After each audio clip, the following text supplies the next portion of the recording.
दोषहरमात्म प्रदास्थिताना रामानुजं यतिपतिं प्रणमामि मूर्धना अखिलात्म गुणाभास अज्ञानतिमिरापगम् आश्रितानां सुशरणं वन्दे अनन्तार्य देशिका श्रीमते रम्यजामात्मनिन्द्राय महात्मने ஸ்ரீரங்கவாசினே புய நித்யஸ்ரீ நித்யமங்கலம். நம்முடைய ஸ்ரீ வைஷ்ணவ சம்பிரதாயத்தில் ஆழ்வார்கள் தனி இடம் பெற்று சிறப்புற்று விளங்குகின்றனர். ஆழ்வார்கள் பகவானாகிற கடலில் அமிழ்ந்து ரத்தினங்களுக்கு ஒப்பான அவனுடைய குணங்களை வெளிக்கொணர்ந்து பரிசளித்த வள்ளல்கள் ஆவர். அந்த ஆழ்வார்களுக்குள்ளே பெரியாழ்வாரும் ஒருவர். அவருடைய இயற்பெயர் ஸ்ரீ விஷ்ணு சித்தர் என்பதாகும்.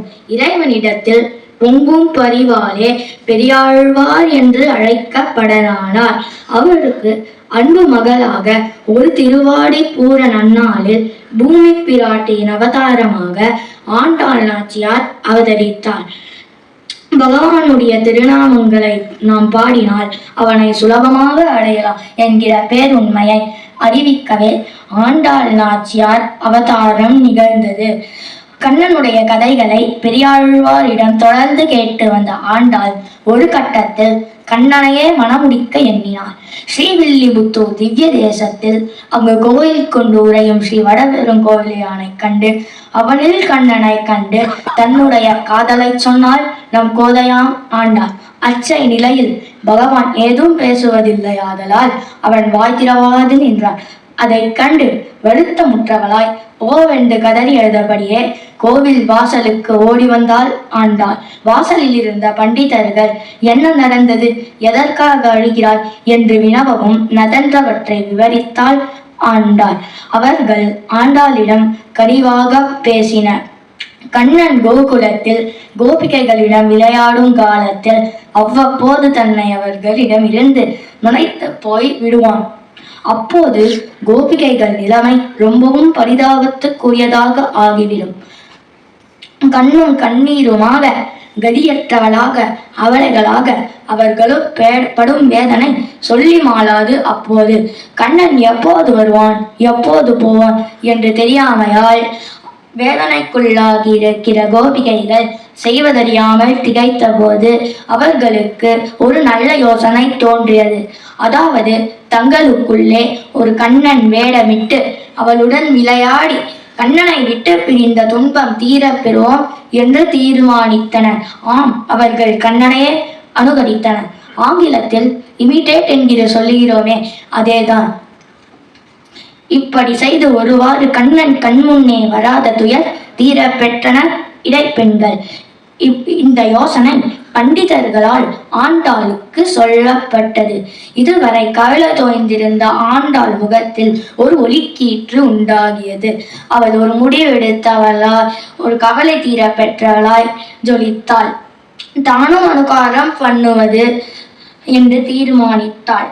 ஆனால் கண்ணனைப் போல அன்று கண்ணனைப் போல அருகொறி தரித்த கோபிகைகளைப் போல தானும் அனுகரித்த கோபிகைகளைப் போல அனுகரிக்க வேண்டியதே என்பதே அந்த தீர்மானம். அப்போதே தன்னை அவள் ஒரு இடைப்பெண்ணாக உணர்ந்தாள். ஸ்ரீவில்லிபுத்தூரே அவளுக்கு கோகுலமாயிற்று. அங்கு உரையும் ஸ்ரீ வடபெருங்கோவிலானை சன்னதியே கிருஷ்ணன் திருமாளிகை ஆயிற்று.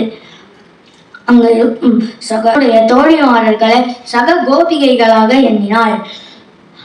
அங்க இருக்கும் பெருமானே அவருக்கு கண்ணனாக காலி அளித்தான். முன்பொரு காலத்தில் கண்ணனையே கணவனாக அடைய வேண்டிய கோபிகைகள் விரதம் அனுஷ்டித்தார்கள். அதை போல ஆண்டாளும் விரதம் அனுஷ்டிப்பதாக முடிவெடுத்தார்.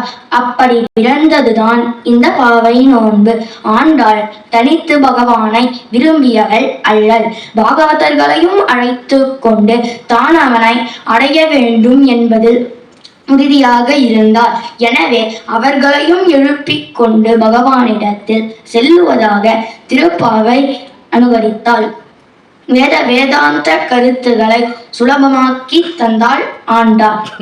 பாகவத கைங்கரியத்தையே பரம பிரயோஜனமாக கொண்டு ஆண்டாள் பாடிய திருப்பாவை வேதம் அனைத்துக்கும் வித்து என்று போற்றப்படுகிறது.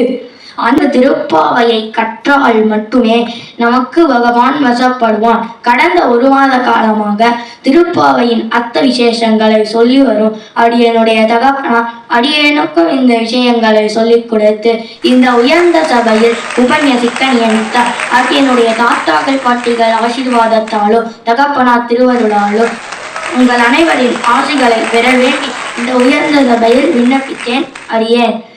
இனி வருங்காலங்களில் கோதை பிராட்டியின் மற்றும் உங்கள் அனைவரையும் திருவருள் கொண்டு அடியனுடைய தகப்பனாரை போல அடியேனும் இங்கே பாவையை உபன்யசிக்க தேவையான ஆசீர்வாதங்களை அடியேனுக்கு அருளுமாறு உங்கள் அனைவரையும் கேட்டுக்கொண்டு இந்த பொன்னான வாய்ப்பை அடியனுக்கு நல்கிய ஸ்ரீ தியாக பிரம்மகான சபை நிர்வாகிகளுக்கு அடியனுடைய பிரணாமங்களையும் நன்றிகளையும் சொல்லிக்கொண்டு அமைகிறேன். ஆண்டாள் திருவடிகளே சரணம்.